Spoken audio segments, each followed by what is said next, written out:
aqui o conteúdo, tá?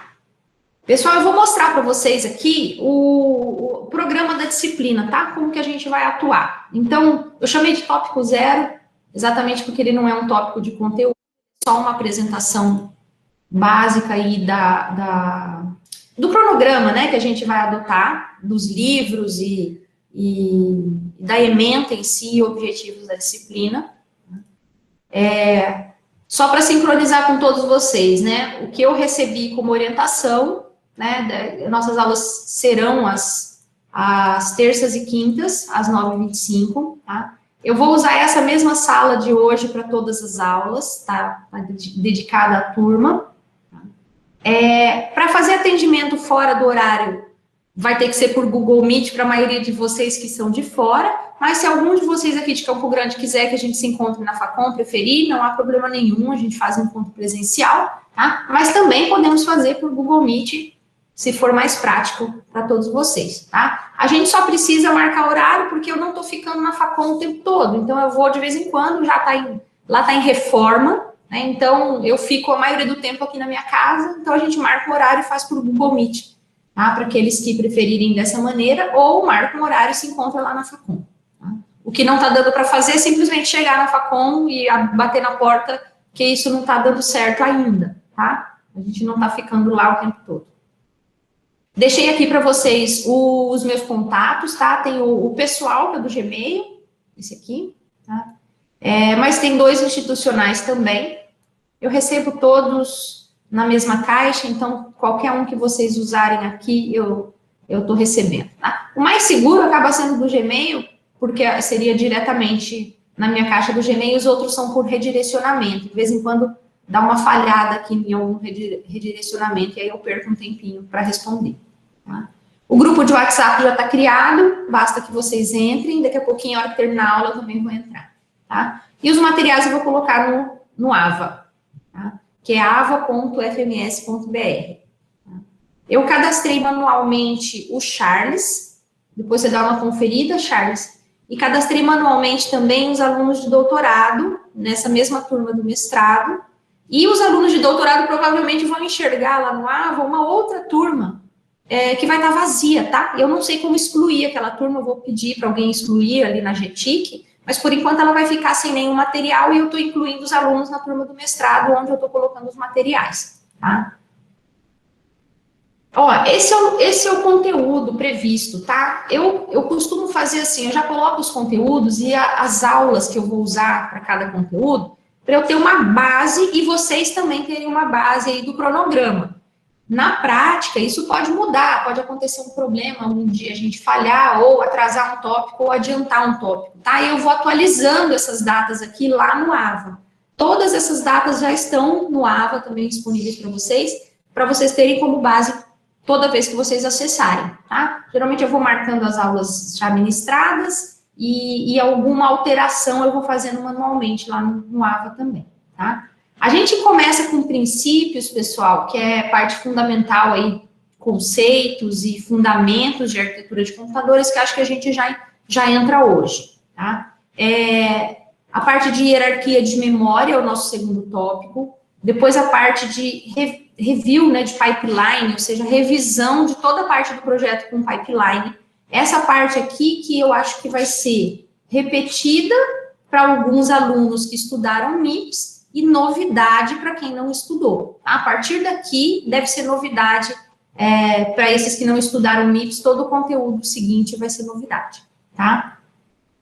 Não que a arquitetura em si seja um problema, né? A novidade é no conceito mesmo, a arquitetura que a gente usa, MIPS, é só para exemplificar os conceitos, tá?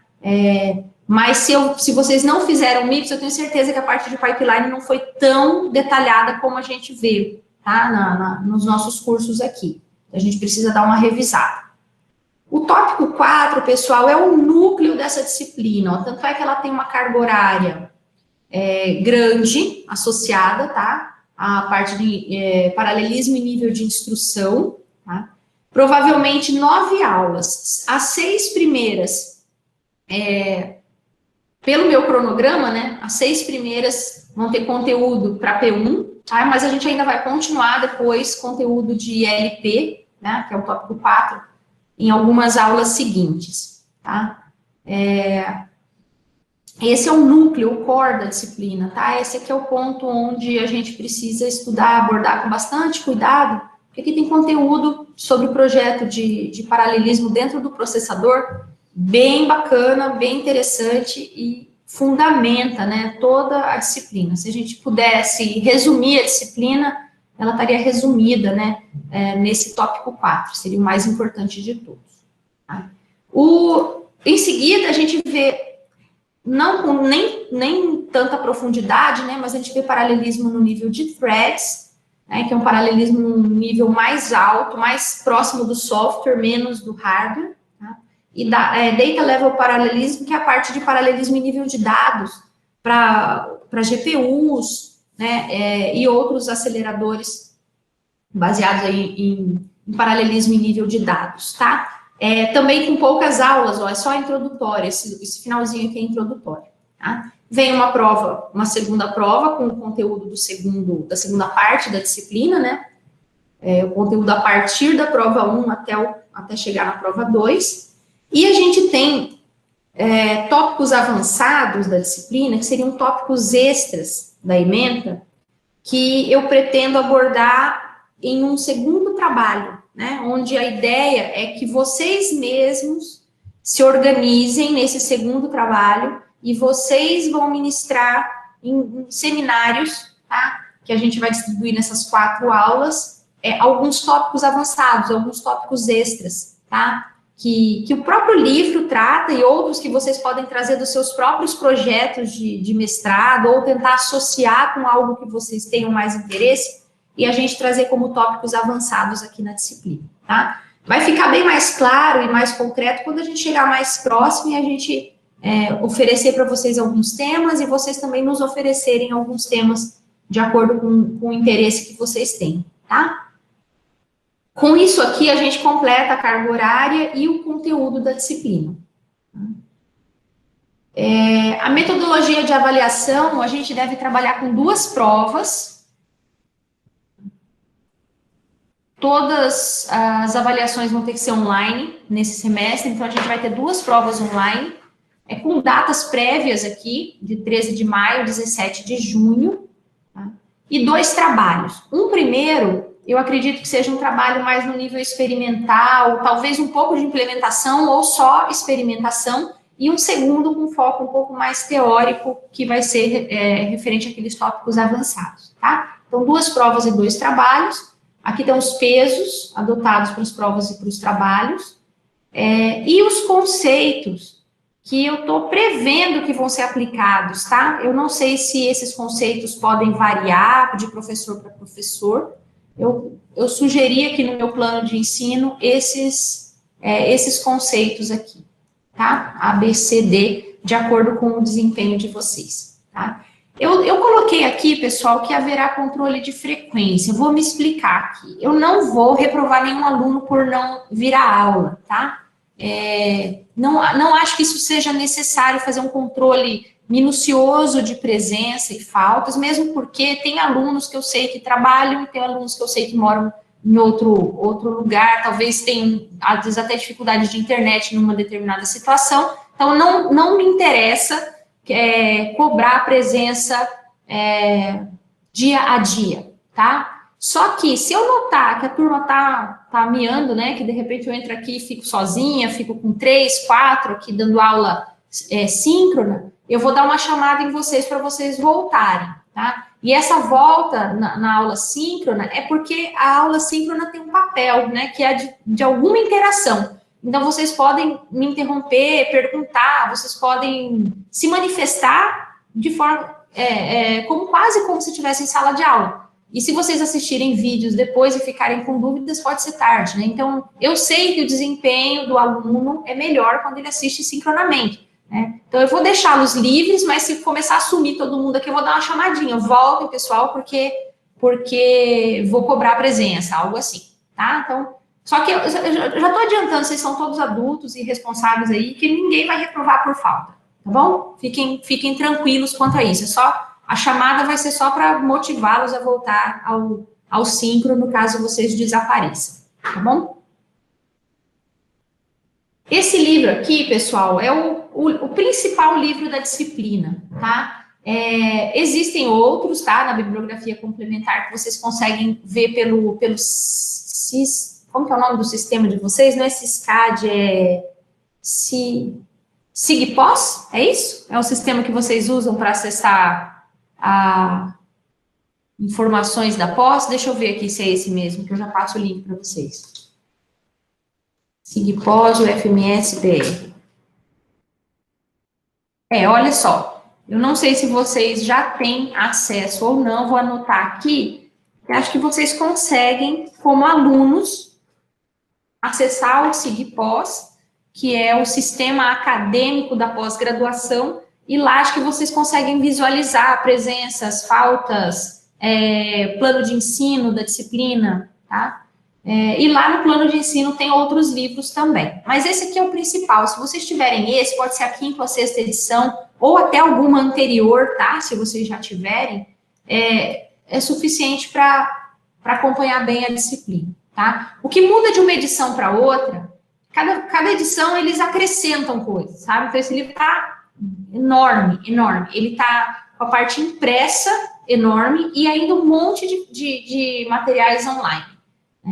Tem ele em PDF, eu sei que o Anderson acho que já está acompanhando, um aluno aqui da turma, se precisar um link aí para o PDF, acho que o Anderson pode passar. Olha lá, o Anderson deu um sim aí, ele está acompanhando e eu sei que tem no site da própria editora, tem material lá, inclusive a parte que não é impressa do livro, né, os apêndices, tudinho, tá? É um livro bem acessível. E eu sempre aconselho que vocês usem o livro, tá? O livro, ele aborda os tópicos de maneira mais completa do que a gente consegue em sala de aula, né? Tem coisas aqui que a gente tem que falar em 2, 3 aulas e que o livro tem um capítulo inteiro, né? Então, ele faz toda uma introdução, ele dá um monte de informações extras que a gente não consegue.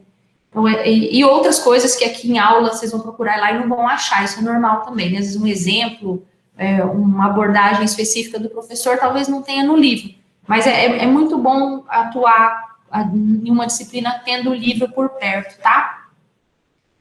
Esse livro é bem escrito, ele é escrito por 2 professores, na verdade eu não sei se eles são professores ainda, né? Mas no início eles eram professores que criaram uma infraestrutura, um projeto de hardware, que é o MIPS, eles são criadores do processador MIPS, né?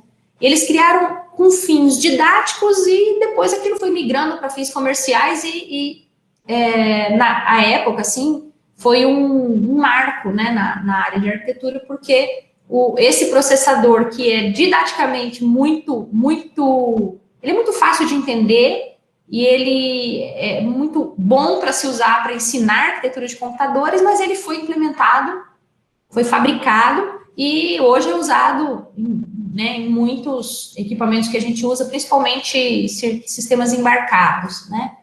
E aí eles seguiram com essa escrita dos seus livros e várias edições de cada um deles, tá? Esse é o mais avançado deles, tá? Essa abordagem quantitativa é o mais avançado. Tem o de arquitetura 1, que o nome é Organização e Arquitetura de Computadores, Organização e Arquitetura de Computadores, uma abordagem hardware-software, tá? Esses 2 livros são...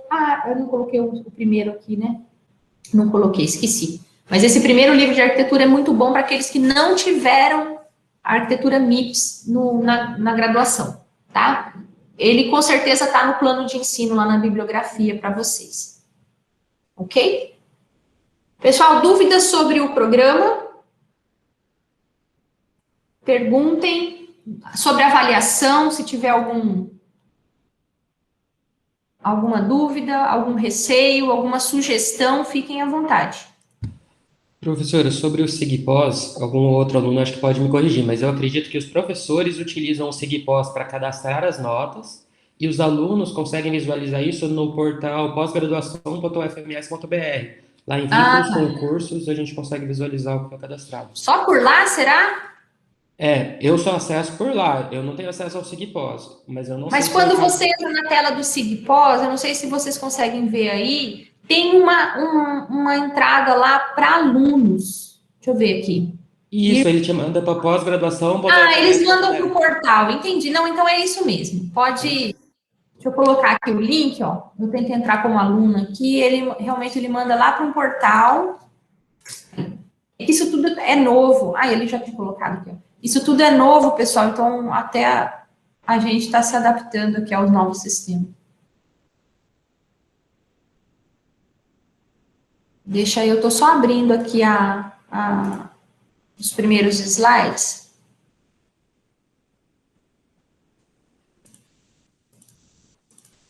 Vou gerar um PDF aqui.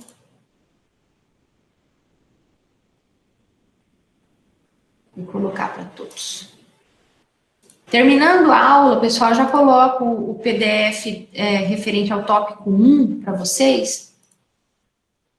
Ele ainda não está no AVA.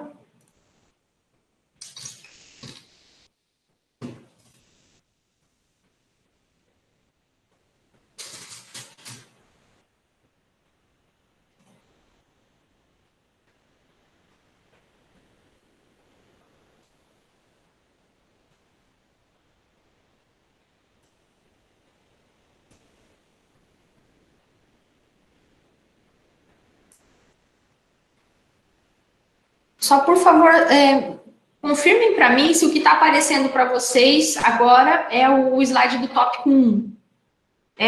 Tá. Beleza. Tá, joia. Bom, pessoal, nesse tópico 1, né, a gente vai falar sobre alguns fundamentos de arquitetura de computadores. Tá?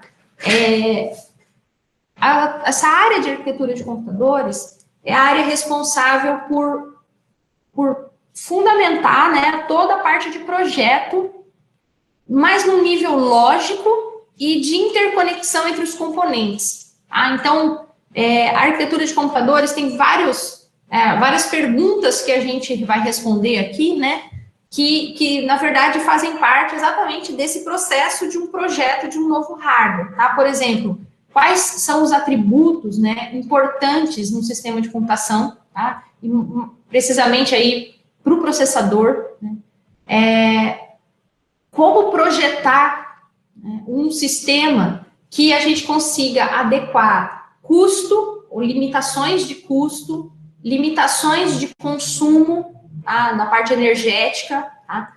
Objetivos relacionados com performance ou desempenho, tá? É uma outra pergunta que um projetista faria, tá?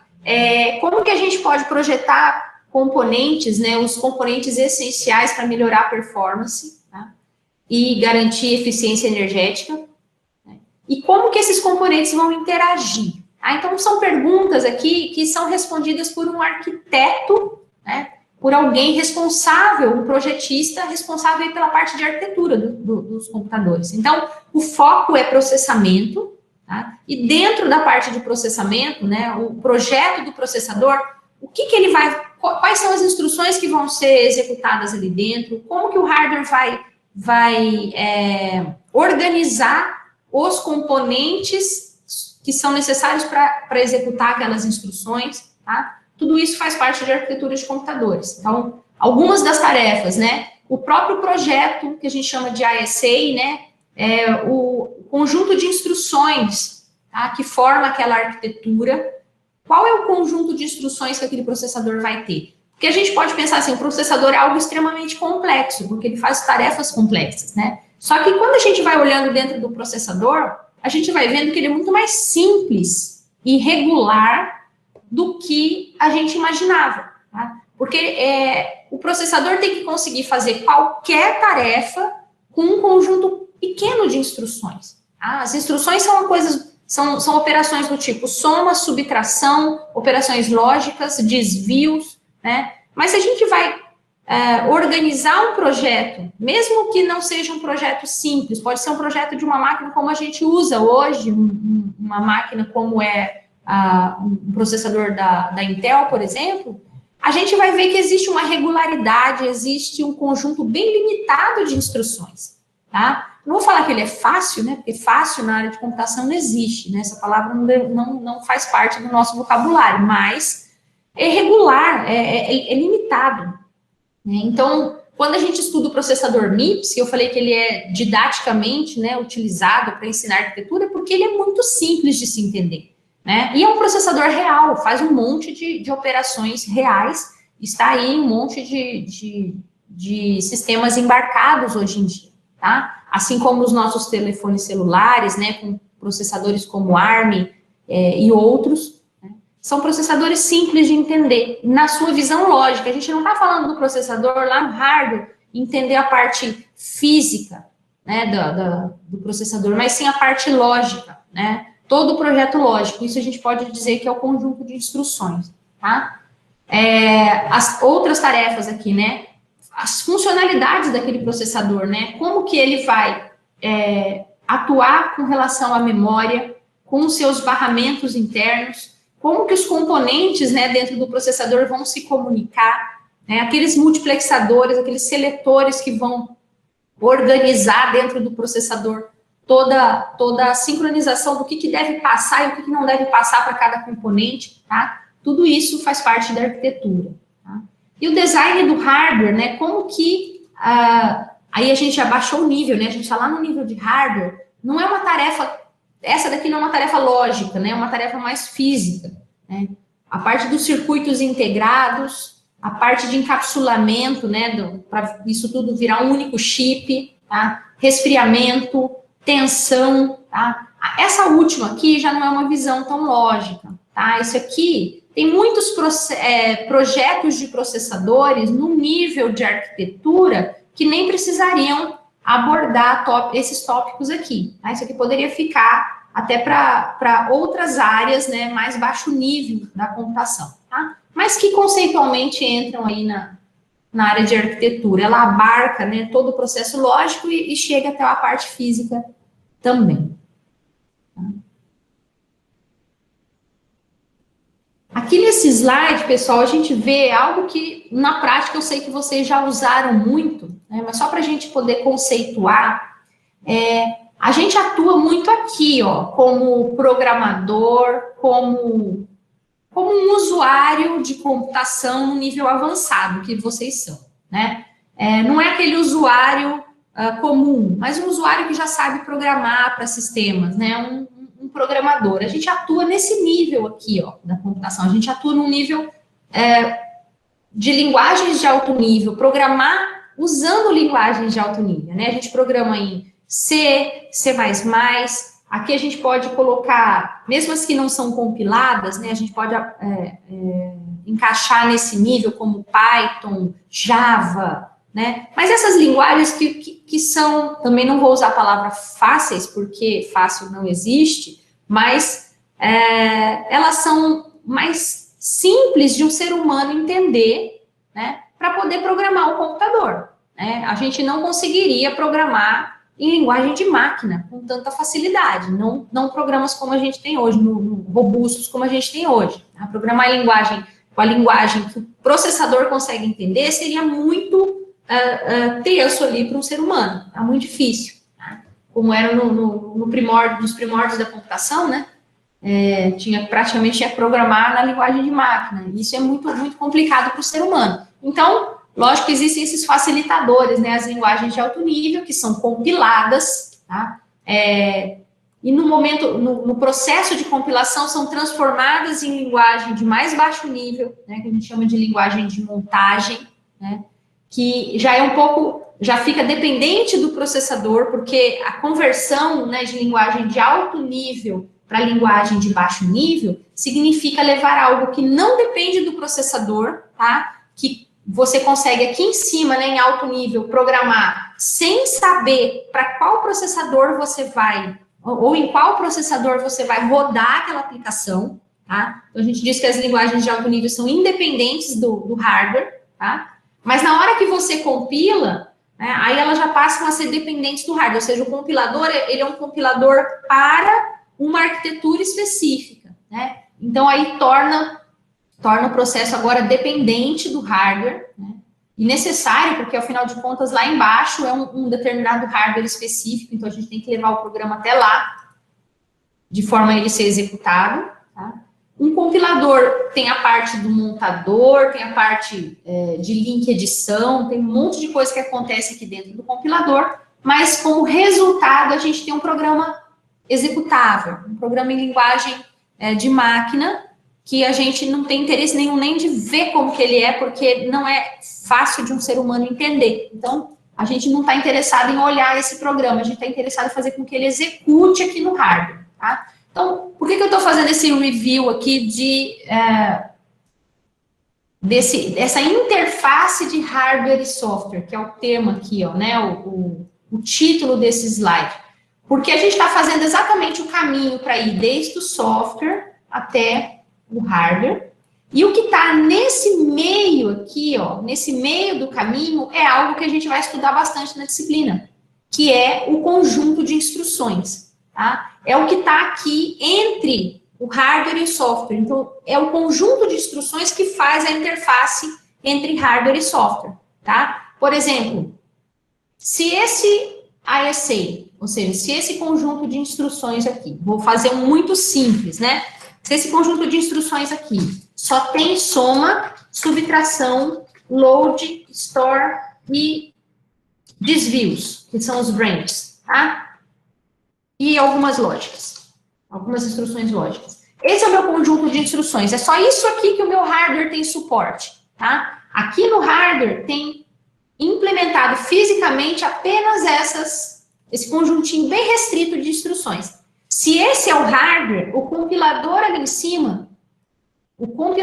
em cima, tem que conhecer exatamente essas instruções e tem que converter qualquer programa em linguagem de alto nível, por mais complexo que ele seja, tem que converter em um código que use somente essas instruções, porque só essas estão implementadas aqui no hardware, tá? Então, quem está no meio do caminho entre o hardware e o software é o conjunto de instruções. E a ferramenta que faz essa conversão, que faz essa conversa entre essas duas naturezas ali do sistema, né?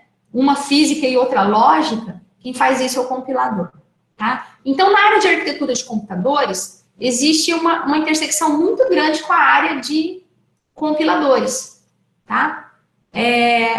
Só que o compilador está lá, está focado, né, numa parte do processo, tá? E a arquitetura está focada em outra parte do processo. A arquitetura está focada aqui no conjunto de instruções, o compilador está focado nessa tradução, tá? Mas eles têm que se conversar, tá? Eles têm que atuar juntos, tá? Porque o compilador sem o conjunto de instruções não tem um alvo para atuar, né? E o conjunto de instruções sem um compilador não vai gerar nenhum código para aquele processador, ele vai ser inútil, tá? Então, nas indústrias, né, nos fabricantes de hardware, nos fabricantes de processadores, existem equipes de software e equipes de hardware, né? E elas não se entendem muito bem, inclusive, lógico que isso não é o pé da letra, né? Não estou dizendo que eles brigam, mas é assim, se você deixa um hardware complexo, você pode deixar um compilador simples, tá? Então, se você tem um hardware com muitas instruções implementadas, o compilador é simples, porque ele vai gerar códigos menores, ele vai gerar códigos mais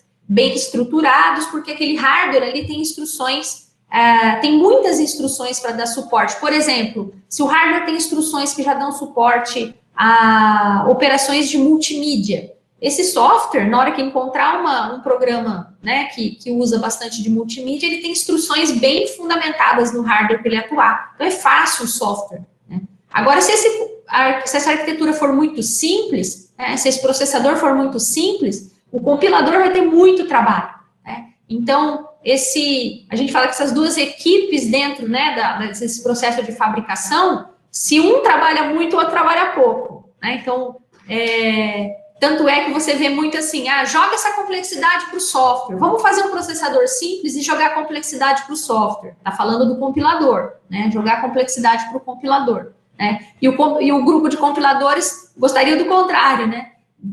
Vamos pegar esse processo aqui, joga essa complexidade lá para o processador, deixa o processador ter um hardware mais robusto para o compilador ficar simples. tá? Então, esse processo entre arquitetura de computadores, o ISA e o compilador, tá? É um trabalho bem bacana, tá? É uma sincronia bem bacana ali, uma parceria bem legal que tem que ter na hora de se projetar sistemas de computação, tá?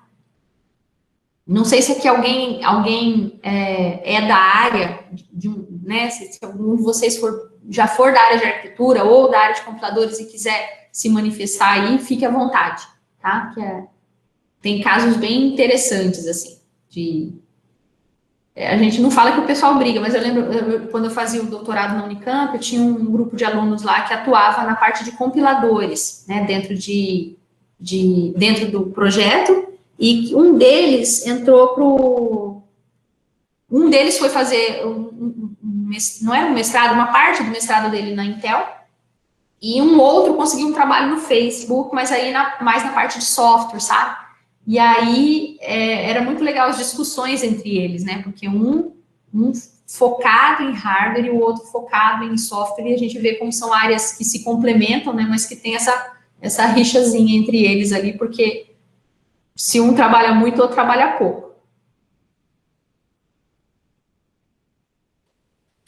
Nesse slide aqui, pessoal, a gente tem só um apanhado aqui isso é só a título de informação mesmo, tá? Mas, assim, diversas ISAs que a gente conhece ou que a gente usa mesmo sem conhecer, né? Como o x86, que a gente usa nas máquinas como base, né, das nossas máquinas atuais, tá? As suas versões depois para 32 bits, 64 bits, tá?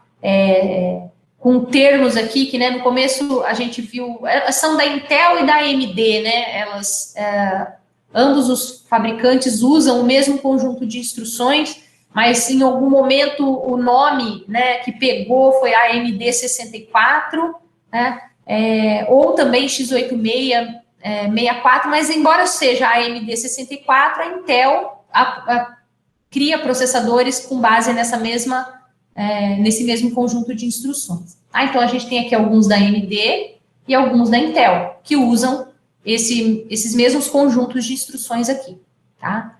Da IBM, a gente tem algumas variações aqui do IBM PowerPC, tá? Que é o conjunto de instruções da IBM.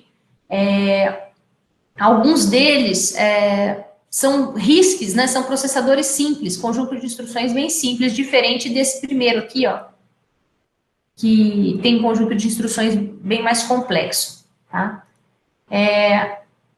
Tem um Open Power da IBM também, que é uma parceria da Open Power com a IBM, né? Que tem lançado alguns processadores, alguns cores com base nesses ISAs abertos aqui.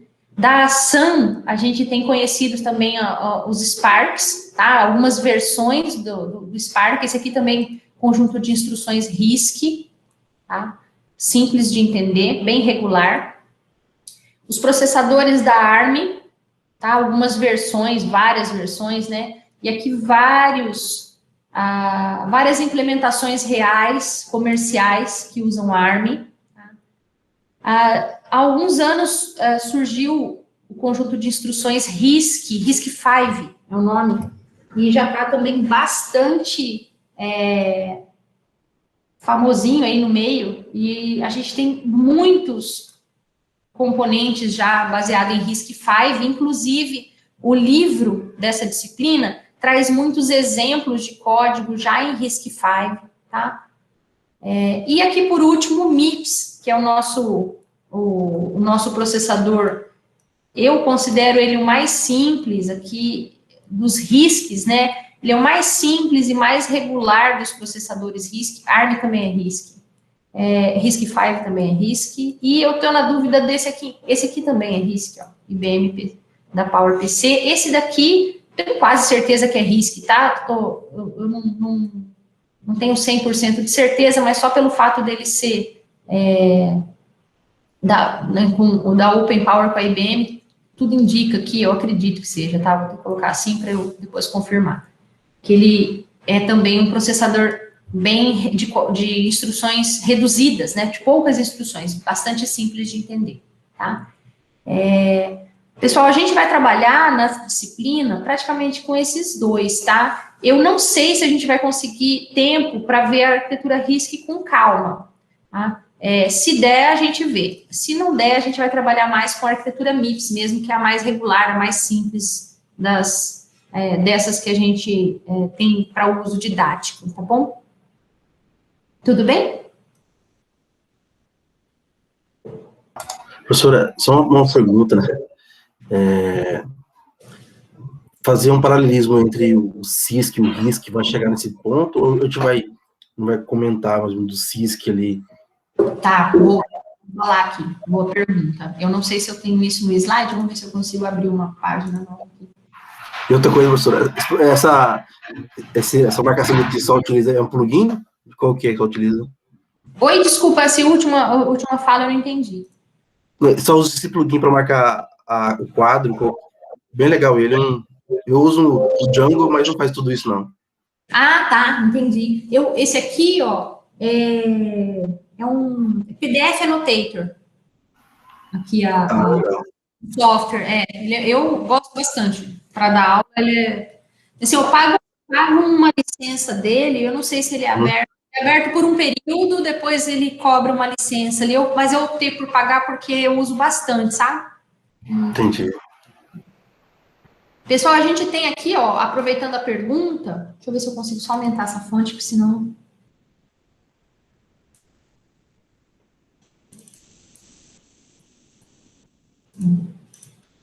Ver se eu consigo. A gente tem processadores. Existia, né, na verdade, uma classificação de processadores, né, como RISC e CISC. Essa nomenclatura ela é antiga, né, porque no momento em que a Complex é assim, eu acho, né? De Complex.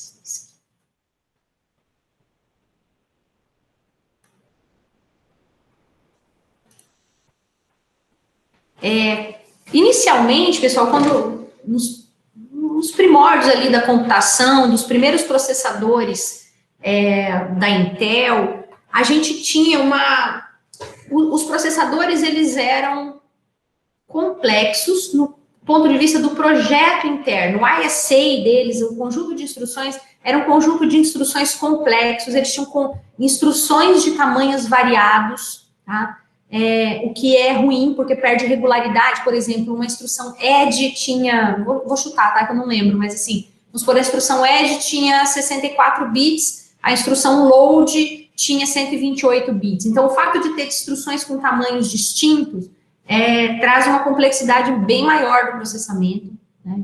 Então, tinha mais instruções, tinha um conjunto de registradores também robusto. Tá. Bom, eram processadores com características mais complexas e que geravam, os compiladores eram bem mais simples, né, do que a gente precisaria para processadores de conjunto reduzido, tá? Aí, o caminho foi o inverso do caminho que a gente esperaria, né? A gente esperaria que os processadores primeiro viriam de maneira reduzida, né, simples, e iriam ficando complexos, mas na computação foi o contrário, né?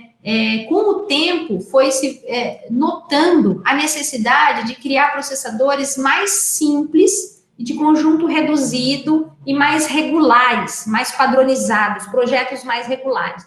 Isso fez com que surgissem os processadores da categoria RISC, né?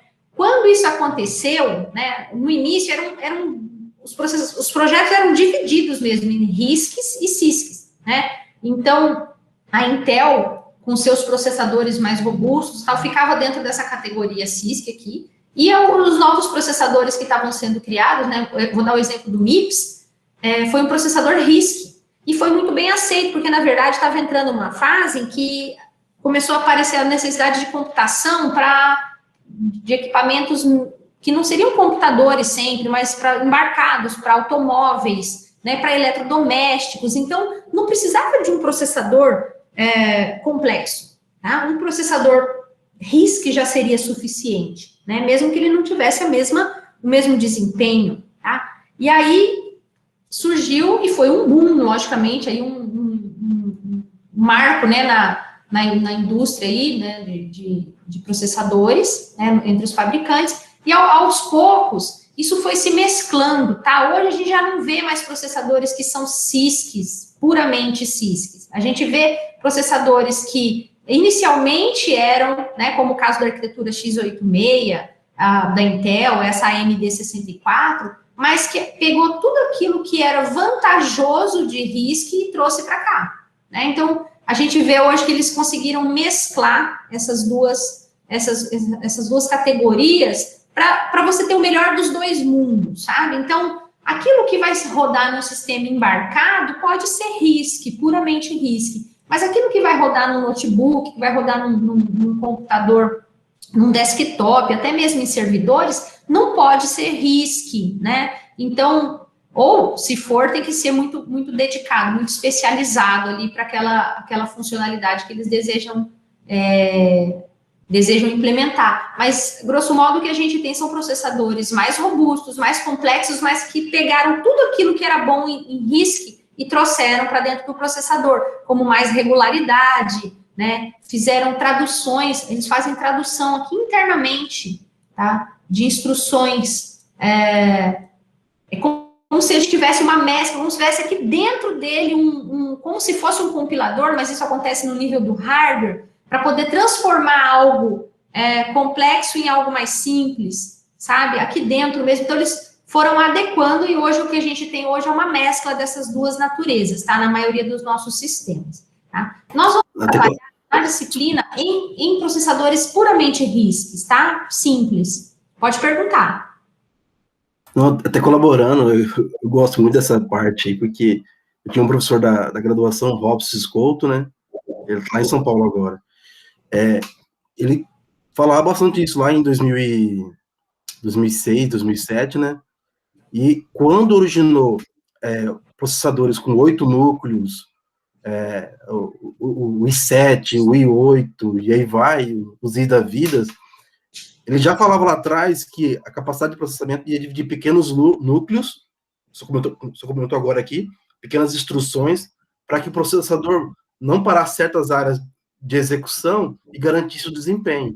Então, só comentando, lembrei agora da graduação, como o professor comentou, essa necessidade de particionar o processador em núcleos diferentes para cada função, visando o desempenho, né? Então, isso justificou a construção de vários núcleos dentro de um processador. Eu estou com um i7 da vida, que tem 7 núcleos diferentes, né? Sim, essa questão do surgimento do multicore, né, que é onde você tá focando, que é a parte de como que foi a necessidade do surgimento do multicore, a gente vai abordar já, tá? É bem legal essa parte do histórico também, né, porque a gente pode imaginar que o multicore tenha sido uma visão, digamos assim, puxa vida, precisamos ir para a área de multicore porque parece que vai ser a melhor saída, mas na verdade a gente chegou num limite do single core, né? O single core, o processador single core, ele não tinha mais como evoluir, né? Já eu falo disso aqui para vocês. Já não tinha mais como evoluir em desempenho no single core, porque a gente chegou num limite, numa barreira. E essa barreira é física mesmo, essa barreira foi uma barreira de aquecimento, né? Quando os processadores começaram a superaquecer, né, os single cores começaram a superaquecer, foi notado que não tinha mais como evoluir o processo de fabricação, né? Transistores menores na mesma porção do chip, né? Ou seja, que gerariam mais transistores por área do chip, porque aquilo já estava causando superaquecimento. Aí veio a era multicore, né? Bom, se a gente já não tem mais como evoluir o single core, vamos ter que parcelar, o que você falou ali, vamos ter que colocar processadores menos robustos, com uma frequência menor, uma velocidade menor, só que vamos tentar colocar 2, 4, vamos ver se eles vão ter o mesmo desempenho, né? Vão conseguir melhorar o desempenho, ou escalar o desempenho, né? Essa foi a necessidade de surgimento dos multicores, tá? Mas mesmo os nossos multicores de hoje, os processadores que formam os nossos multicores, eles são processadores, a maioria deles, por exemplo, esses que a gente usa hoje, com base, né, na arquitetura x86, eles são processadores que originalmente eram CISCs, mas trouxeram para dentro dele algumas características de RISCs para melhorar a sua regularidade, tá? Mesmo esses que são os multicores que a gente usa hoje, a grande maioria deles. Tá? Mas, por exemplo, um multicore dentro de um celular como esses que a gente já tem 2 cores, 4 cores, que são ARMs, são RISCs, tá? Então, depende muito do alvo, né? Qual é o produto final onde eles vão ser utilizados, tá? Isso aqui, que bom que veio esse slide já, porque a gente, embora seja, gente, os escritos estão muito pequenininhos até para mim aqui, tá? E não precisa também, a gente precisa dar uma olhadinha na curva aqui. Essa curva indica para a gente, ó, ao passar do tempo, aqui embaixo a gente tem tempo, tá? E aqui a gente tem uma escala logarítmica, tá? Então, por ser uma escala logarítmica, na verdade essa curva não ficou tão acentuada, mas se a gente tivesse aqui uma escala não logarítmica, né?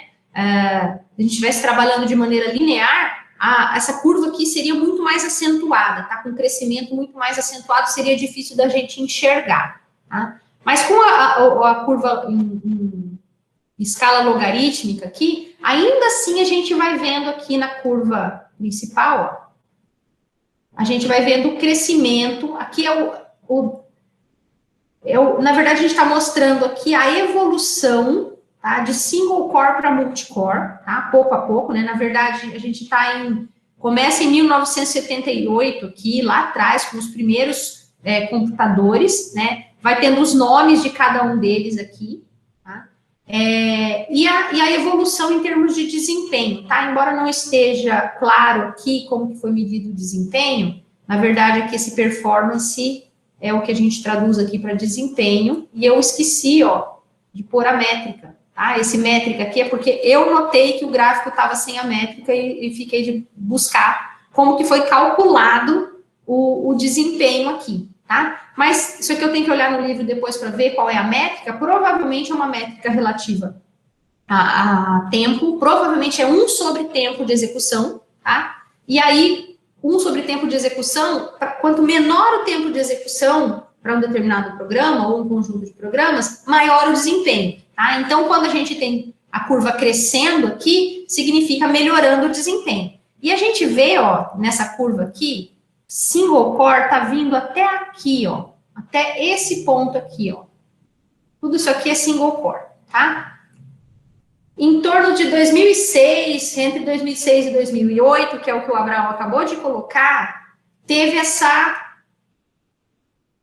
esse momento de transição aqui, ó, entre um processador, aí eu vou ler para vocês aqui, a gente teve entre processadores da Atom 64 de 2.8 ou 2.9 GHz e o Intel Core 2 aqui, de 2.9 GHz, para o primeiro Dual Core, tá? Aqui houve essa transição, tá? Reparem que depois dessa transição, aqui eu vou tentar marcar, ó, o crescimento continuou, tá? Usando 2 cores, mais para frente aqui a gente já está em 4 cores, essa curva termina com 4 cores, tá? Com quad-core aqui em 2017, mais ou menos, tá? Mas ela não é tão acentuada quanto no início, tá? Porque no início se dobrava a frequência, tá? O que é dobrar a frequência de operação do core? O que a gente tinha, na verdade? Se você tinha uma determinada área para colocar transistores ali para fazer a computação, para montar o processador, né? Os transistores diminuíam de tamanho, tá? Pela evolução da tecnologia, né? De um ano para o outro, eles diminuíam de tamanho, então conseguiam colocar mais transistores dentro daquele chip. Então tinha uma robustez ali, né? Um processador com mais transistores podia fazer mais coisas, né? Você podia implementar mais instruções naquela mesma área, tá? E eles também trabalhavam com frequência de operação tentando dobrar a frequência de operação a cada geração, né? Aumentar a frequência de operação para dobrar o desempenho, né?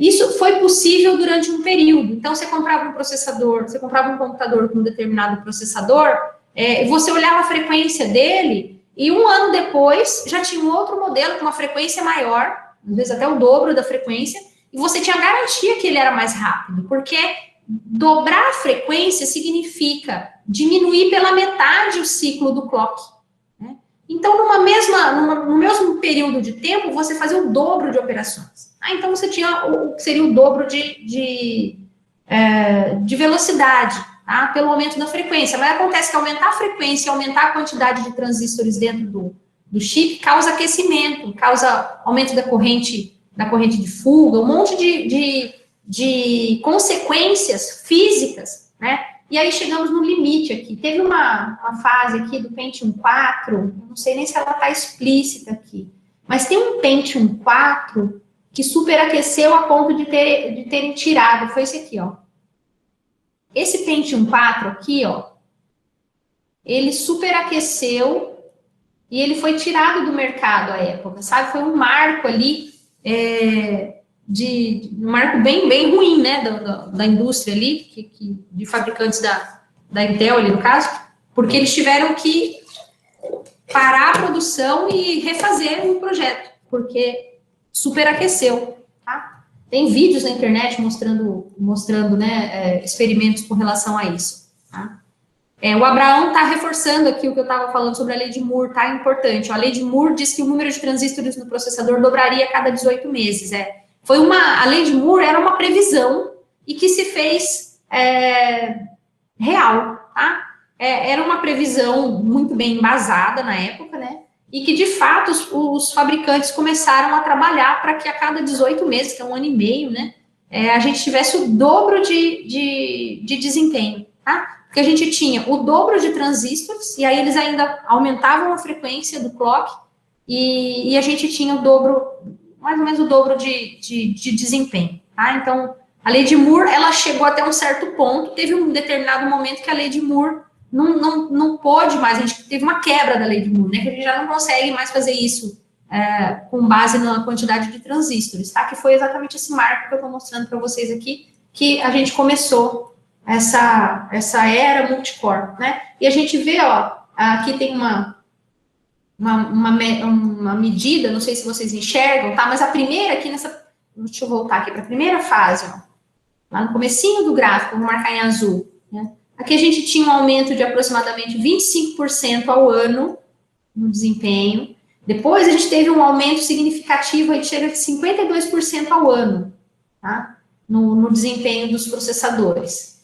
Com essa transição da era single core para multicore, a gente já não conseguiu mais aquele 52% ao ano, né? Já passou a 23% ao ano, que foi diminuindo, ó, 12% ao ano, e a gente está em 3,5% ao ano. Está ficando cada vez mais difícil melhorar o desempenho, tá? E vocês conseguem me dizer hoje se, por exemplo, se vocês comprarem hoje um processador com 8 cores, né? Vocês conseguem 8 vezes o desempenho de um programa? O que vocês acham?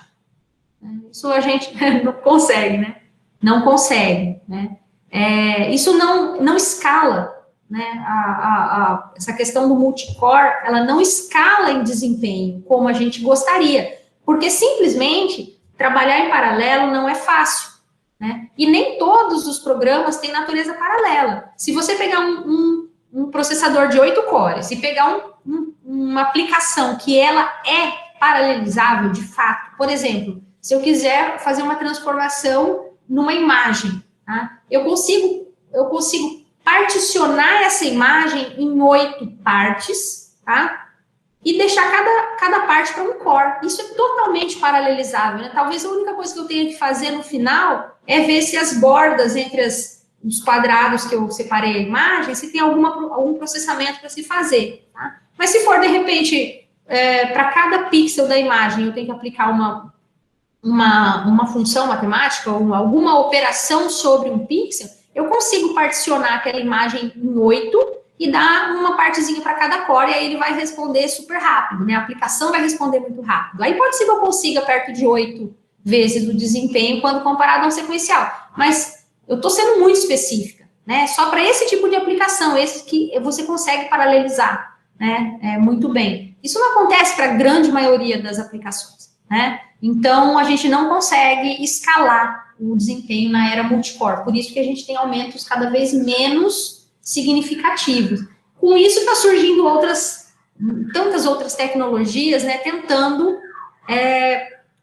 compensar essa diminuição, não é uma diminuição no desempenho, é uma diminuição no aumento que a gente tinha antes, tá? Então, a gente está reduzindo ali, a gente já não consegue mais o mesmo aumento de desempenho e a gente vai precisar de algumas outras coisas. Aí surgiram os aceleradores, as GPUs, a Intel tentou, não sei se foi para frente ou não, FPGA dentro do processador para processamento também dedicado. Tem a própria computação quântica, que aí muda completamente todo o contexto da computação, né, todas as bases da computação, ou seja, alternativas para a gente poder continuar escalando, né, em desempenho, ok?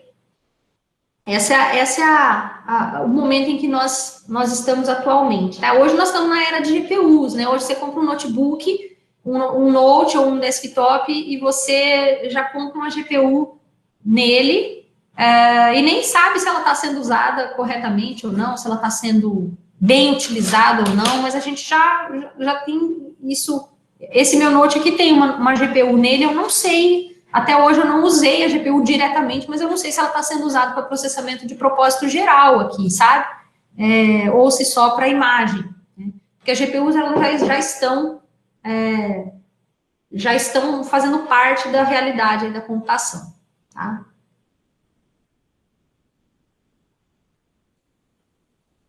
Deixa eu ver se eu sigo ou se eu já libero vocês. Eu vou liberá-los, pessoal, para não entrar num tópico e não conseguir terminar. Vou abrir aqui para vocês perguntarem ou quiserem discutir qualquer coisa. Hoje está sendo só uma geral aí na área, antes da gente entrar em matéria mesmo. Tem alguma dúvida, algum questionamento? Quem já tiver o livro, deixa eu pegar aqui certinho o capítulo, que eu acho que é o capítulo 1 do livro mesmo. Essa leitura é muito legal. Fundamentos do projeto e análise quantitativa, tá? Tudo que a gente está falando aqui com 1 milhão de outros detalhes, tá? Tá nesse capítulo 1. É bem legal dar uma lida, e a lida, esse livro ele não tem uma leitura pesada, uma leitura que dá para ler assim, tipo, antes de dormir, sabe? Não vai ter pesadelo. Caso vocês não tenham nada melhor para ler, né? Professora, bom dia. Oi? Bom dia. Você falou uma coisa interessante sobre as imagens na GPU, inclusive algo que eu pesquiso, né, no doutorado. Então, se eu dividisse a imagem, eu poderia jogar elas para os núcleos da GPU para trabalhar de forma separada, seria isso? Sim, sim. E aí eu teria que aprender esse conjunto de instruções para conseguir fazer isso, certo? Na verdade, com relação a... Você vê, vamos pensar primeiro em multicore, né? Que o exemplo que eu dei foi o multicore. Vamos supor que eu tenho 8 cores e eu quero fazer um processamento paralelo usando os cores da minha CPU, por enquanto, né?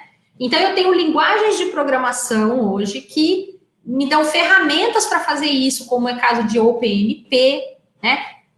Toda a parte das pthreads, né? Ou seja, eu tenho que aprender a lidar com esse meu sistema multicore para poder separar a minha aplicação em threads, né? Ou separar a minha aplicação de tal maneira a colocar em execução nos recursos de processamento que eu tenho, né? Então, tem linguagem de programação, que é o PMP, que tentam deixar isso bem transparente para o usuário. Você faz um for, né? Um for lá, eu não vou lembrar da diretiva, mas a gente, do jeito que a gente faz um for em C, você faz um for lá em OpenMP, colocando uma diretiva, OMP em algum lugar ali, e ele internamente já vai tentar paralelizar aquele for no seu sistema com o paralelismo que ele te oferecer, né? Multicore, multithread, ele sabe o que fazer ali, sem que o usuário tenha que ficar pensando exatamente como particionar, né? Embora tenha linguagens que permitam que o usuário tenha mais domínio disso.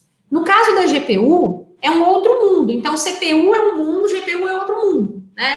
Então, a gente tem que ter linguagens de programação que saibam lidar, né, ou que te ofereçam, né, os recursos ali, as instruções para você saber lidar com o seu programa paralelo para a GPU. Então, você tem o teu código sequencial, quando você chega num trecho que pode ser paralelizado na GPU, você tem que deixar explícito, esse aqui é o trecho que vai para a GPU, né, que são aqueles kernels. Aí ele vai tentar paralelizar dentro da GPU, só que como eu disse que GPU é outro mundo, GPU tem recursos de paralelismo com muito mais... você tem um número maior de unidades de computação ali, como se fossem os seus pequenos cores dentro da GPU, ali, unidades de computação que permitem o paralelismo. Então, na GPU, você consegue paralelizar muito mais, você abre muito mais esse leque de paralelização, né, quando você compara a um multicore. Então, você tem desempenho muito melhor para o trecho paralelo, para aquele trecho que foi para a GPU, mas não para todo o programa, às vezes, tá? Porque tem muitas partes sequenciais, então você não consegue escalar em desempenho no programa inteiro, mas você escala em desempenho muito bem naquele trecho paralelo que foi para a GPU. Deu para entender? A gente depende de uma linguagem de alto nível que permita o usuário paralelizar. Tem um processo manual dependente do usuário nesse caso. Tá? Por isso que às vezes a gente não consegue alcançar muito desempenho, porque às vezes o usuário não sabe programar em paralelo. Tá? Certo, entendi. De qualquer forma, na CPU ou na GPU seria o paralelismo a nível de dados, né? Na GPU, o paralelismo em dados e threads, tá? Porque e threads, dados trabalha e threads. no nível de threads, Ah, certo. Na CPU, é um paralelismo em nível de threads só, tá? Porque o que é... Vou abrir aqui, porque é o slide seguinte, aqui, só para ver que na figurinha facilita bastante, ó. Já tira a sua dúvida. Essa arquitetura aqui, a gente chama de Single Instruction, Single Data. Isso aqui é como se fosse um processador, o processamento sequencial, convencional, single core, tá? Você tem uma unidade de computação, como se fosse uma CPU, um processador, você tem dados e você tem instruções, tá? No mundo multicore, a gente estaria com algo parecido com isso aqui, ó. No nosso multicore ou multiprocessadores, a gente tem várias unidades de computação trabalhando com as suas instruções e seus dados. Tá? Então, tá vendo que instruções e dados aqui são separados. Ou seja, tem um trecho do programa com os seus próprios dados em execução num processador. Outro trecho do programa com outros dados no outro processador e assim por diante. Tá? Assim como a gente tem, por exemplo, sei lá, eu tenho o Windows rodando aqui. Gente, eu estou dando exemplos bem alto nível só para a gente entender, tá? Ou tem assim, um programa rodando aqui e um outro programa rodando aqui. Eles são independentes, tá? Num sistema multicore, a gente tem essa possibilidade, tá? Parte de um programa num core, parte de outro programa no outro core, tá? Esse é o mundo multicore, multithread. Agora, o mundo das GPUs parece mais com isso aqui, ó. O mundo das GPUs parece mais com várias unidades de computação, tá? E não só GPUs, mas arquiteturas vetoriais, que são as precursoras, tá? Da GPU. Várias unidades de computação, como se fossem vários cores ali da CPU, várias unidades de computação, todas executando o mesmo trecho do programa. Essa é a diferença. É o mesmo trecho do programa, são as mesmas instruções, só que sobre dados diferentes. Tá? Esse é o mundo do paralelismo em nível de dados, tá? É mais difícil programar para esse mundo aqui do que para esse, porque é novidade, o mundo das GPUs é mais novo para a gente, tá? E não são todos os programas também que têm esse paralelismo na sua natureza, tá? Você tem que executar a mesma instrução para todo mundo. O exemplo da tela é bem típica, né? Se eu quero mudar a cor de cada pixel, eu quero escurecer cada pixel. É a mesma operação, escurecer a cor que tiver nele. É a mesma operação. Então, imagina, é uma instrução, só que eu vou separar essa tela aqui e particionar isso. Os dados vão ser particionados entre as unidades de computação. Tá? Então, é um exemplo típico de processamento gráfico, né? Tanto é que as GPUs foram criadas para processamento gráfico, né? Porque problemas com naturezas bem adequadas para esse tipo de modelo aqui, tá? Já nesse mundo de multitarefas, eu tenho o Meet, eu tenho o meu PDF Annotator, eu tenho o meu Windows, eu tenho 20 coisas diferentes acontecendo na minha máquina, eu não tenho a mesma instrução operando, eu tenho instruções distintas operando em cada core, tá? Então, eu estou num mundo aqui multicore, né, atualmente. E esse último modelo aqui, pessoal, é um modelo que não teve implementação comercial, que seria, olha só, instruções distintas, programas distintos, não faz muito sentido mesmo, né?